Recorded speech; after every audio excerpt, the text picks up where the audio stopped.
भक्तजनों, आज ये बुधवार की कथा नहीं, आज ये कथा उस मन के लिए है जो थक चुका है, बार बार टूटकर भी चुपचाप सब सह रहा है, जो रात के अंधेरे में भगवान से कुछ मांगता भी है तो आवाज़ नहीं निकलती, बस आंसू गिरते हैं।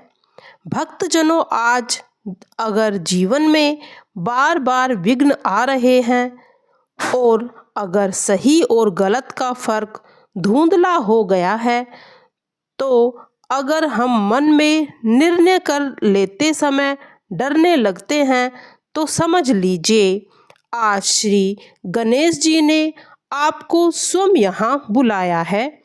यह बुधवार व्रत की कथा कोई साधारण कथा नहीं है, यह उस स्त्री की कथा है जिसके पास ना कोई सहारा था, ना कोई रास्ता, बस एक ही नाम था, गणपति। और जब कोई इंसान केवल नाम के सहारे जीने लगता है, तब भगवान केवल मूर्ति में नहीं रहते, वे जीवन का मार्ग बन जाते हैं। भक्तजनों, यह कथा धीरे धीरे आपके मन के भीतर उतरेगी और कभी आपके आंखें भी नम करेगी, कभी दिल को भी हल्का करेगी और अंत में आपको यह एहसास भी दिलाएगी कि आप अकेले नहीं हैं। श्री गणेश जी का आज भी हर टूटे हुए मन की पुकार को सुनते हैं, इसीलिए विनती है, कथा को पूरी श्रद्धा से सुनिएगा, क्योंकि हो सकता है जिस उत्तर को आप वर्षों से खोज रहे हो, इसी कथा की किसी पंक्ति में छिपा हो। और भक्तजनों, अगर यह आपकी कथा आपके दिल में उतर जाए, तो श्री गणेश जी की कृपा आप पर बनी रहेगी और आपके मन में शांति भी उतर जाएगी। बहुत पुराने समय की बात है, जब धरती पर धर्म तो था, पर मनुष्य के हृदय में धैर्य नहीं था। लोग पूजा तो करते थे, पर विश्वास अधूरा था, और जब संकट आता तो सबसे पहले भगवान से ही प्रश्न करने लगते थे। कई दिनों से भारतवर्ष के एक शांत हरे भरे प्रदेश में एक छोटा सा नगर था, जहां मंदिरों की घंटियों की ध्वनि सुबह शाम गूंजती थी, पर फिर भी लोगों के जीवन में अशांति बनी रहती थी। उसी नगर में एक साधारण सी स्त्री रहती थी, ना बहुत धनवान, ना बहुत निर्धन, पर उसका हृदय अत्यंत कोमल था। उसके जीवन में दुखों की कोई कमी नहीं थी, संतान का अभाव, हर घर में कलह और ऊपर से समाज की चुभती हुई बातें। फिर भी वह स्त्री प्रतिदिन काल स्नान करके, स्वच्छ वस्त्र धारण करके अपने छोटे से पूजा स्थल में भगवान जी के सामने बैठ जाती और बार बार नाम का जप करती। उसे शास्त्रों का अधिक ज्ञान नहीं था, विधियों की बारीकियों के बारे में वह ज़्यादा कुछ जानती नहीं थी, पर उसे इतना विश्वास था कि गणपति बप्पा बिना बुलाए भी अपने भक्तों के कष्ट को देख लेते हैं। उसी नगर में एक वृद्ध ब्राह्मण रहा करते थे, जिसके जीवन में एकमात्र उद्देश्य लोगों को सच्चा धर्म समझाना था। वे कहते थे कि बुधवार का व्रत कोई दिखावा नहीं, यह तो जीवन की उलझनों का सुलझाने का मार्ग है, क्योंकि श्री गणेश जी केवल विघ्नहर्ता ही नहीं, वे बुद्धि के भी अधिपति हैं। पर बहुत कम लोग उनकी बातों पर ध्यान देते थे। एक दिन वही दुखी स्त्री उनके पास आई, आंखों में थकान और मन में प्रश्न हुए थे। उसने कहा, महाराज, मैं पूजा तो करती हूँ, नाम भी जप करती हूँ, फिर भी मेरे जीवन में विघ्न दूर नहीं होते। उस ब्राह्मण ने उसे बड़े स्नेह से देखा और कहा, बेटी, गणेश जी तब प्रसन्न होते हैं जब भक्त धैर्य रखता है, व्रत का नियम करता है, श्रद्धा और सच्चे मन से करता है। बुधवार का व्रत केवल फल पाने के लिए नहीं, बल्कि स्वयं को बदलने के लिए भी होता है। उस दिन से उस स्त्री ने बुधवार का व्रत विधि पूर्वक करना आरंभ कर दिया। सूर्य उदय से पहले उठकर स्नान करना, हरे वस्त्र पहनना, गणेश जी को दुर्वा, मोदक, सिंदूर अर्पित करना, पर सबसे महत्वपूर्ण काम था जो उसके मन में पहले से ही उसको अधिक शांत होने लगा था। व्रत के पहले ही बुधवार को जब उसने दीप जलाया तो उसके मन में पहली बार किसी मांग का भाव नहीं था। बस यही भावना थी कि हे गणनायक, जैसा आप चाहे वैसा ही हो। कहते ही उसी क्षण कैलाश पर्वत पर विराजमान माता पार्वती ने श्री गणेश जी की ओर देखकर मुस्कुराकर कहा, देखो पुत्र, आज इस धरती पर एक हृदय सच्चे भाव से तुम्हें स्मरण कर रहा है। गणेश जी ने अपने विशाल कानों को जैसे और फैलाकर उस स्त्री की पुकार सुन ली। इसी के साथ कथा हमें बहुत पीछे उस समय ले जाती है जब देवताओं पर संकट आया था।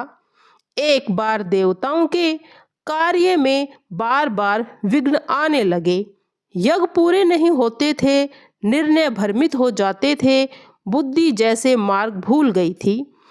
तब सभी देवता ब्रह्मा जी ने भी वहां पहुँचे और ब्रह्मा जी ने उन्हें स्मरण कराया कि जिसे तुमने सबसे पहले पूजना छोड़ा वही विघ्नों का कारण बन गया। तभी से सभी देवताओं ने एक ही स्वर में श्री गणेश जी की आराधना की। कहते हैं बुधवार के दिन जब गणेश जी प्रकट हुए तो उनके दर्शन मात्र से गणेश जी देवताओं की बुद्धि स्थिर हो गई और विघ्न स्वयं दूर होने लगे।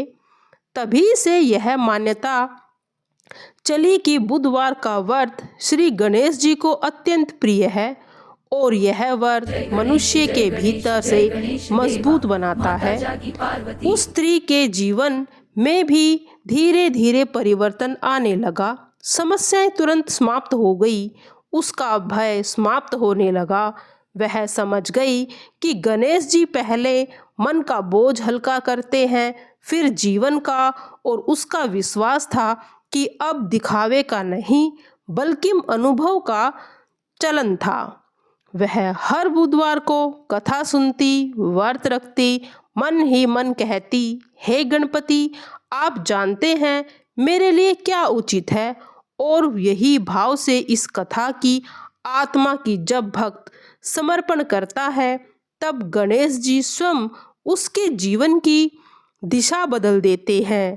पहले बुधवार के बाद वह स्त्री अपने घर लौटी तो जीवन बाहर से वैसा ही था, पर भीतर से बहुत कुछ बदल चुका था। पहले जहाँ छोटी छोटी बातों पर मन घबरा जाता था, अब वह मन नहीं घबराता था। जैसे किसी ने उसके हृदय के भीतर एक दीपक जला दिया हो जो उसे बुझने नहीं देता था। अगले 6 दिनों तक उसने स्वयं को संयम में रखा, कटु वचन नहीं बोले, किसी का अपमान नहीं किया और हर कठिन क्षण में बस मन ही मन गणेश जी का स्मरण करती। जब दूसरा बुधवार आया तो उसने अनुभव किया कि यह व्रत केवल उपवास नहीं, मन को शुद्ध करने की साधना है। उस दिन पूजा करते समय उसने देखा कि दीपक की लौ स्थिर है, ना डगमगाती हुई, ना कांपती हुई, और उसे लगा मानो यह उसके अपने मन का प्रतिबिंब हो। उसी नगर में अब लोगों ने भी यह इस परिवर्तन को देखना शुरू कर दिया था। जो स्त्री पहले हर समय चिंतित रहती थी, अब उसके चेहरे पर एक शांत मुस्कान रहने लगी थी। कुछ लोग आश्चर्य करते, कुछ उपहास भी उड़ाते, व्रत से क्या होता है, पर वह इन बातों से विचलित नहीं होती थी। उसके लिए गणेश जी कोई दूर बैठे देवता नहीं रहे, वे बल्कि जीवन के हर निर्णय में साथ चलने वाले मार्गदर्शक बन चुके थे। इसी बीच मगर एक बड़ा विवाद खड़ा हो गया। भूमि को लेकर झगड़े बढ़ने लगे, रिश्तों में कटुता आने लगी, लोग न्याय के लिए इधर उधर भटकते रहे, किसी की बुद्धि स्थिर नहीं थी। तभी उस वृद्ध ब्राह्मण ने सबको स्मरण कराया कि जहाँ बुद्धि का नाश होता है वहाँ गणेश जी का स्मरण ही एकमात्र उपाय है। कहते हैं उसी रात उस स्त्री ने स्वप्न देखा। स्वप्न में एक विशाल दिव्य स्वरूप देखा, हाथों में पास और अंकुश, मस्तक पर चंद्रमा की हल्की रेखा, नेत्रों में करुणा का अथाह सागर। श्री गणेश जी ने उससे कहा, बेटी, तूने मुझसे जो कुछ नहीं मांगा, इसीलिए मैं तुझे वह देने आया हूँ जिसकी तुझे स्वयं ही पूरी समझ नहीं। स्वप्न टूट गया, पर उसका प्रभाव वैसा था जैसे किसी ने उसकी आत्मा को छू लिया हो। अगले दिन जब वह जागी तो मन में एक अजीब सी दृढ़ता थी। अब वह किसी भी परिस्थिति में डरने वाली नहीं थी। उधर देवताओं की कथा भी आगे बढ़ती। जब गणेश जी ने देवताओं के विघ्न हर लिए, तब इंद्र ने उनसे पूछा, प्रभु, मनुष्य को सबसे पहले क्या चाहिए, धन, संतान या सुख? गणेश जी मुस्कुराए और बोले, मनुष्य को सबसे पहले स्थिर बुद्धि चाहिए। जिसके पास बुद्धि है वह दुख में भी मार्ग ढूंढ लेता है। यही कारण है कि बुधवार का व्रत उन लोगों के लिए वरदान माना गया जिसके जीवन में निर्णयों के बोझ तले दबा रहता है। इस व्रत से गणेश जी पहले भ्रम को काटते हैं, फिर संकट को। तीसरे बुधवार को आते आते उस स्त्री के जीवन में छोटे छोटे संकेत दिखने लगे। जिस घर में हमेशा कलह रहता था, जहाँ संवाद होने लगा था, जिस मन में खालीपन था, वहाँ संतोष उतरने लगा। वह समझने लगी थी कि गणेश जी चमत्कार ऐसे ही नहीं करते, वह सब कुछ एक दिन में ही बदल जाए, बल्कि वे जीवन की दिशा को धीरे धीरे सही मार्ग पर ले आते हैं। हर व्रत के बाद वह कथा सुनती और अंत में यही कहती, हे विघ्नहर्ता, आप मेरे साथ हैं, यही मेरे लिए पर्याप्त है। और यही इस भाग की सच्ची सीख है कि बुधवार का व्रत केवल संकट दूर करने का साधन नहीं, बल्कि मनुष्य को भीतर से तैयार करने की प्रक्रिया है। जब मन तैयार होता है तो जीवन स्वयं बदलने लगता है। गणेश जी भक्त की परीक्षा लेते हैं, पर उसे कभी अकेला नहीं छोड़ते। यही कथा उस समय की है जब मोड़ पर पहुंच रही थी, जहां आस्था केवल विश्वास नहीं बल्कि अनुभव बनने वाली थी। समय अपनी गति से आगे बढ़ रहा था, पर उस स्त्री के जीवन में अब समय केवल गुजर नहीं रहा था, बल्कि उसे गढ़ रहा था। तीसरे बुधवार के बाद उसने अनुभव किया कि जो बातें कभी उसे तोड़ देती थी, अब वही बातें उसे सोचने के लिए विवश कर देती थी। जैसे गणेश जी उसके भीतर बैठकर उसके विचारों को दिशा देनी शुरू कर रहे हों। अब वह हर समय को, हर समस्या को टालने की बजाय समझने लगी थी। वह जान गई थी कि बुधवार का व्रत केवल बाहरी विधि नहीं, बल्कि भीतर की गांठों को खोलने की प्रक्रिया है। जब वह पूजा में बैठती और दीपक की लो में उसे अपना प्रतिबिंब दिखाई देता, शांत, स्थिर और स्वीकार से भरा हुआ, उसी नगर में संकट अब और गहरा हो गया था। भूमि विवाद के हिंसक रूप ले लिया गया था और कई परिवारों के बीच वर्षों पुराने रिश्ते टूटने की कगार पर आ पहुँचे थे। लोग पंचायत में जो जाते, निर्णय उलझते जाते। उसी समय उस स्त्री ने साहस करके सबके सामने बोलने का निश्चय किया। पहले जो स्त्री चुपचाप सब सह लेती थी, आज वही स्त्री गणेश जी का नाम लेकर बोली, विवाद का अंत क्रोध से नहीं विवेक से होता है। उसके शब्दों में न कटुता थी न अहंकार, केवल सच्चाई और शांति थी। आश्चर्य यह है कि लोग उसकी बातें सुनने लगे। ऐसा लगा मानो गणेश जी स्वयं उसके वचनों के माध्यम से बोल रहे हो। उसी रात उस स्त्री ने एक और स्वप्न देखा, पर इस बार स्वप्न में और भी स्पष्ट था। उसने देखा कि एक घने वन में भटक रही है, चारों ओर अंधकार और रास्ता दिखाई नहीं दे रहा है। तभी दूर से धीमी सी घंटियों की ध्वनि सुनाई देती है। जैसे जैसे वह उस ध्वनि की ओर बढ़ती, अंधकार कम होने लगता। वह एक प्रकाश के सामने खड़ी होती है, जहाँ श्री गणेश जी विराजमान थे। वे मुस्कुरा कर कहते हैं, बेटी, जब मनुष्य स्वयं को सुनना सीख लेता है तब मैं उसे मार्ग दिखाता हूँ। यह कहकर उन्होंने अपने एक हाथ से उसका मस्तक स्पर्श किया। वह जाग गई, पर हृदय में एक असीम शांति समा चुकी थी। कहते हैं उसी समय देवताओं की सभा में भी चर्चा चल रही थी। नारद मुनि ने पूछा, प्रभु, आप भक्तों को सीधे वरदान क्यों नहीं देते? गणेश जी ने उत्तर दिया, क्योंकि यदि मैं सब कुछ तुरंत दे दूंगा तो मनुष्य मजबूत नहीं होगा। मैं उसके भीतर से स्थिर रहता हूँ ताकि वह मिले हुए वरदान को संभाल सके। यही कारण है कि बुधवार का व्रत धीरे धीरे फल देता है, पर उसका फल स्थायी होता है। यह व्रत मनुष्य को अपने कर्म और विचारों के प्रति सजग बनाता है। स्त्री के जीवन में भी बड़ी परीक्षा आने वाली थी।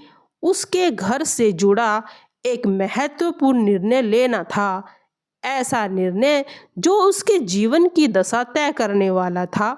पहले वह दूसरों की राय पर निर्भर रहती थी, पर इस बार उसने मौन रखा।